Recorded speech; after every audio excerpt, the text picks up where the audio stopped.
Salve peixeiros com orgulho, bem-vindos a mais um vídeo do canal SFC Raiz. Como sempre agradeço de coração o número de inscritos nesta página, especialmente aqueles que se inscreveram graças ao vlog do último jogo diante do Bahia. Se vocês estão vendo pela primeira vez, desta força também seja mais um meio para ajudar a desenvolver conteúdos desse espaço 100% santista. Este é uma crônica para falar, breve análise da grande vitória importantíssima, crucial, vitória peixeira ante o Vasco em São Januário, um dos estádios, um ambiente, digamos, mais hostis aos adversários no Brasil, talvez em comparação só se nivelado apenas na nossa Vila Belmiro, nos bons tempos. Um jogo importante que o Santos conquistou 3 pontos fora de casa, o que muito não se vê no Santos conquistando 3 pontos, ainda mais como visitante, e de uma circunstância que talvez os mais saudosistas não tenham gostado muito, pelo que foi a partida com a equipe do Santos literalmente sendo amassada pelo adversário. Em termos de teoria de estatísticas superficiais, lógico que o Vasco foi melhor e poderia sim ter merecido o gol de empate.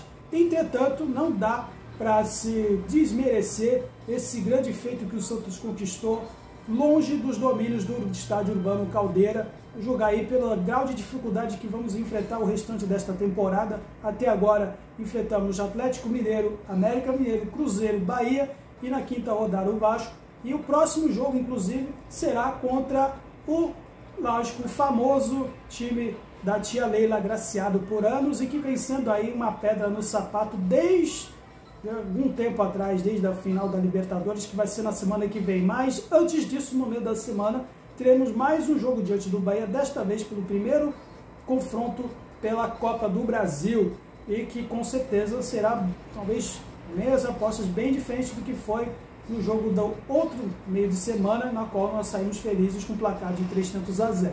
Nas sem vírgulas e nem delongas, uma análise do que foi essa partida, que nós conseguimos vencer o Vasco fora de casa.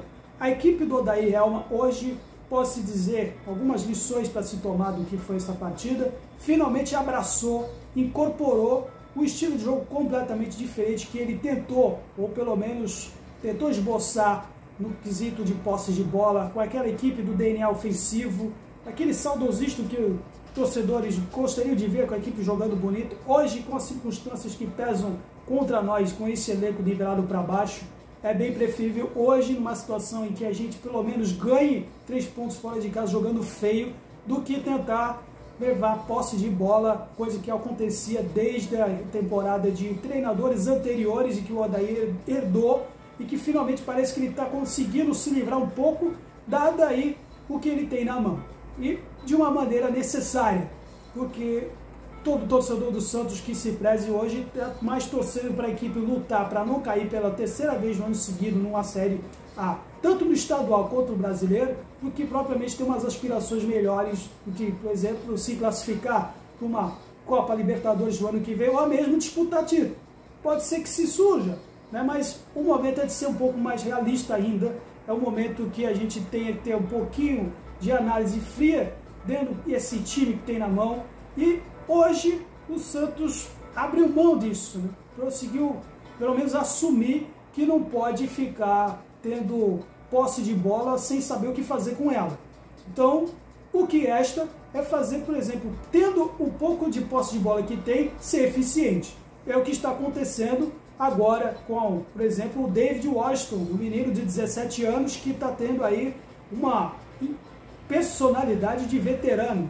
Vale lembrar que o banco hoje está sendo colocado na conta dele como o Bruno Mezenga, cara.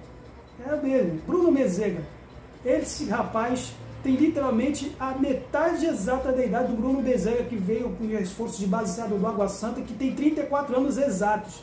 E está conseguindo colocar o Bruno Mezenga no banco, com essa personalidade de veterano, e não é qualquer garoto da idade dele que consegue fazer o que ele fez no gol, com a frieza em cima de um zagueiro que é nada mais nada menos do que o capitão da equipe adversária. Então é outro fator que pode se levar em conta para agregar ainda mais a respeito desse menino que vem sendo aí a salvação no bicho da galera, ao lado, claro, do João Paulo, que mais uma vez teve uma atuação digna de João Paulo III, e com o time hoje se portando única e exclusivamente na defesa. Mas para não ficar, para poder ficar um pouco mais próximo do razoável, vamos dizer perfeito, ainda continuamos, né, passando alguns sufocos talvez desnecessários que quase propiciaram o empate do Vasco, que foi exatamente esse esquema, por exemplo, do Odair, que na minha opinião, aí dando um pitaco aqui, ainda propicia espaços, especialmente em quantidade no meio do campo, especialmente quando, por exemplo, temos jogadores pelas laterais. Hoje, pode-se equacionar o fator de que não tivemos o Lucas Pires lesionado, então o Odair, por questões de urgência, teve que deslocar o Gabriel Inocêncio para a lateral esquerda e retornar o sempre criticado Natan, que hoje, embora tenhamos saído com a vitória, destoou completamente, mais uma vez, no elenco. Quem viu a partida sabe que a grande parte das jogadas aéreas do Vasco surgiram em cima dele. E não tem poder de interceptação, pouquíssima, ou para não dizer nenhuma agora. Se o Natan, em algumas partidas, podia se dizer que ele, embora sendo ruim, não tem um passe, pelo menos tem algumas jogadas de DVD que ele conseguiu, uns dribles que ele faz, as canetas de vez em quando ele faz.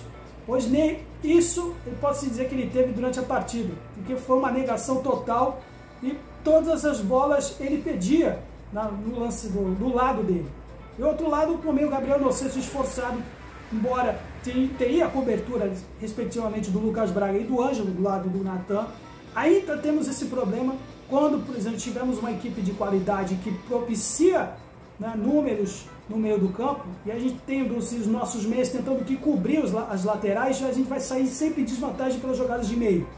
Essa é uma coisa que talvez o Odair ainda tenha uma certa dificuldade em avaliar. E, a meu ver, para mim o ideal, jogando especialmente fora de casa, como visitante, poderia sim, talvez, experimentar uma formação típica do Fábio Carilli, do 4-1-4-1, com um volante mais fixo, por exemplo, o Rodrigo Fernandes, o Dodge um pouquinho mais à frente, avançado, o Lucas Lima, por exemplo, ele, que nas partidas que o Odair vem colocando ele, deslocando sempre pelo lado mais direito, embora poderia ser um pouquinho mais avançado. A meu ver, essa formação com um volante um pouco mais fixo, seja o Rodrigo Fernandes ou talvez futuramente o Alisson, ou até outro, em função das lesões que a gente está vendo, aliás, vou falar isso também, de muitas lesões e que pode atrapalhar, inclusive, os destinos do Santos nessa temporada. Mendonça, por exemplo, quando ele fez o gol contra o Bahia, se lesionou. Lucas Pires já estava com um problema já no jogo do meio da semana, portanto que ele não jogou. Mas, enfim, essa formação de 4-1-4-1 daria um pouquinho mais de estabilidade, mais número na defesa, quando o Santos estaria, né, tendo que se defender. E talvez a interceptação seria um pouco mais eficiente para propiciar os contra-ataques, explorando a velocidade, respectivamente, pode ser do Lucas Braga ou do Ângelo, embora ele seja mais lento que o Lucas Braga, ou o Mendonça quando ele retornar. Para mim, seria o 4-1-4-1, mas o Odair insiste na formação do meio campo de 4-3-2-1, que, no meu ver, ainda não é tão eficiente como talvez seria no 4-1-4-1. Eu poderia experimentar um pouco isso. E com isso, talvez o Santos poderia ter um pouquinho mais de poder de criação, ou estimular o poder de criação, coisa que quase não teve na partida, que, embora a gente tenhamos vencido, só ocorreu com um lampejo do Lucas Lima, com a triangulação do Lucas Braga e com a personalidade desse menino, Ângelo, do David, que deu números aí definitivos na partida. É de se realmente se preocupar ainda pelo fato de, por exemplo, um adversário que teve 70% de posse de bola e nós tivemos aí apenas 6 chutes a gol e apenas com um chute, né? Um chute na meta, que foi justamente o gol.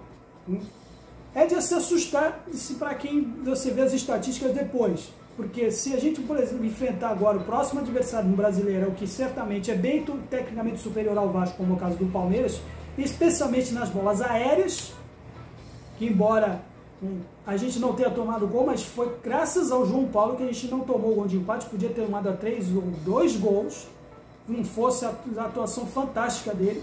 E, embora Messias e Joaquim andam correspondendo, especialmente nas jogadas de cruzamentos espetados na área, mas ainda falta um pouquinho de tempo de bola nas jogadas de linha de fundo para mim. E não somente a dupla de zaga, no sistema como um todo também. Então, enfim, a equipe hoje foi feliz com essa partida, mas ainda tem muito aqui, ainda talvez que se o Odair tiver tempo de consertar, ou pelo menos poder melhorar, se ele tiver o tempo que ele julgou até pouco tempo atrás que não tinha, mesmo tendo 40 dias no intervalo do final do Paulista até o começo da outra temporada sul-americano e brasileiro, algo que o Odair talvez possa aprimorar quando ele tiver esse tempo que ele acha que não teve.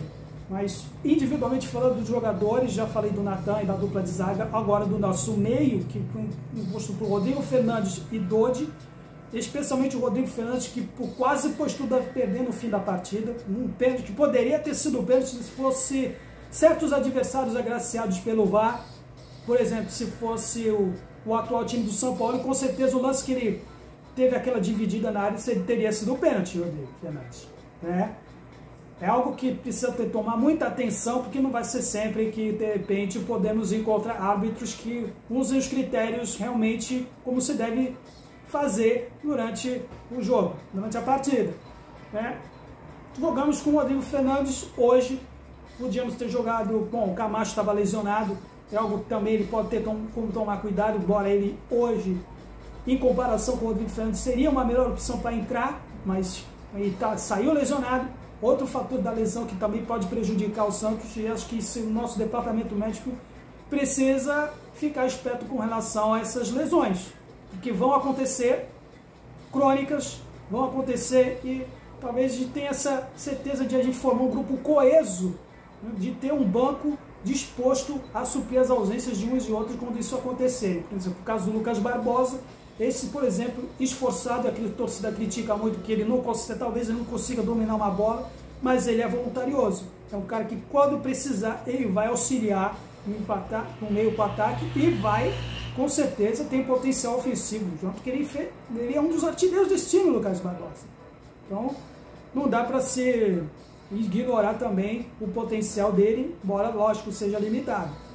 E, falando do Lucas Lima, hoje, talvez poderemos ter talvez alguma alternativa para o Lucas Lima, porque também não vai ser toda hora que ele vai ter as chances que ele teve para fazer assistência no primeiro gol, também não vai ser toda hora que ele vai conseguir auxiliar na defesa, ainda continua ressabiado com o Lucas Lima, que talvez possamos ter uma alternativa a ele, e não é o Daniel Ruiz, já se provou para mim que não é, e ainda vou insistir que nesse time o Ivonei merece uma chance, merece ser avaliado, e a meu ver seria uma característica próximo do Lucas Lima nesse quesito, para poder auxiliar exatamente em momentos que a gente tem um placar na mão e poder fazer esse auxílio nos contra-ataques. Falei, talvez podemos ter o retorno do Luan Dias, Soteldo, eu não sei, parece que está tendo algum problema relativo a um aspecto de punição. Podemos não contar com ele na próxima partida do Brasileiro, também na partida diante do Bahia. Então vamos continuar torcendo, por exemplo, para o Mendonça retornar, ou o Lucas Braga, que hoje continua sendo voluntarioso na defesa, tem alguns certos defeitos também, né, mas ele ajuda, ele também auxilia, embora não tenha, digamos, o poder ofensivo, ainda vai me lembrar aquele gol que ele perdeu diante do Nils. Ele vai ter que comer muito arroz no feijão para me fazer esquecer aquele gol que ele perdeu na Sul-Americana diante do Nils. O Lucas Braga também é outro que, assim como o Lucas Barbosa, também é voluntarioso também. E ele competindo com a posição junto com o Mendonça, enquanto o Soteldo não retorna. É o que temos para hoje, cara. Esse é o Santos de momento, esse é o Santos que conseguiu abrir mão, né, dessa capacidade, ou pelo menos tentar ser ofensivo, coisa que não vai ser de uma hora para outra. Então, diante do Bahia, é bem provável que a atitude dele seja diferente do que foi no meio da semana. Eles vão olhar o DVD, vão olhar o tape e vão tentar talvez forçar o Santos ter mais posse de bola. Para quê? Para que eles tenham o contra-ataque, coisa que o Santos teve na semana e teve diante do Vasco. Então, não vai ser também toda hora que a gente vai podemos ter esse elemento de ficar apenas na defensiva. É algo que um recurso que o Santos agora criou moral, criou condições para pelo menos agora, quando tiver o DNA, né, quando tiver propor o jogo, ser mais eficiente. Se resta somente isso. E insistir também, por exemplo, nesses cruzamentos de bola longa, então vai ser tornado também que vai ter que, pelo menos, ter esse recurso. Então, ainda temos esse problema na articulação do meio. Então, para pelo menos auxiliar o Lucas Lima. E isso, na minha opinião, para mim, agora falando do Dodi, talvez ele possa ser vez mais explorado nesse aspecto, porque ele tem um potencial de chute de longa distância, algo que ainda falta nesse time, embora tenhamos ganho essa partida, para poder nivelar um pouco as ações e jogadas dos adversários. Mas galera, se você gostou, se o vídeo estiver longo, não deixe sugestões e críticas, eu estou sempre aberto na seção de comentários. Espero que tenham gostado. Santos sempre Santos e até a próxima!